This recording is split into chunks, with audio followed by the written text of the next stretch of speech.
संपूर्ण श्री शिव महापुराण रुद्रसंहिता सृष्टिखंड अध्याय 19. शंकराच्याकडून कुबेरांना वरदान. कुबेराने साधना करून शिवजीला प्रसन्न करून घेतले. शिवजी उमेसह प्रकट झाले. कुबेरांना ते परम तेज सहन होईना. त्याने डोळे मिटून घेतले. शिवजींनी त्यांना दिव्य दृष्टी दिली. कुबेराने डोळे उघडले तर शिवजींच्या जवळ त्याला पार्वती दिसली. ती अत्यंत तेजस्वी होती. कुबेराने विचार केला की अत्यंत तेजस्वी कोण आहे, हिने कोणती तपस्या केली आहे.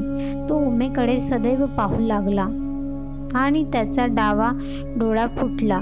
उमेला राग आला. ती शिवजींना म्हणाली, हा कोण तपस्वी आहे, माझ्याकडे एकटक पाहत आहे. शंकर म्हणाले, उमे, हा तुझा पुत्र आहे.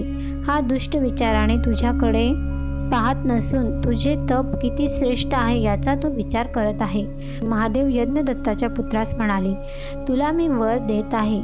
तू समस्त निधीचा अधिपती होशील. यक्ष किन्नराचा अध्यक्ष होशील. तू सर्वांना धन देणारा होशील. मी नेहमी तुझ्या समीप असेल. अलकापुरीजवळ निवास करीन.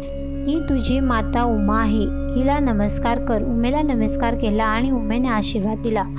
कुबेर अलकापुरीस गेला. शिवजींनी अलकापुरीजवळ कैलासावर आपले स्थान निश्चित केले. नमः शिवाय. ओम.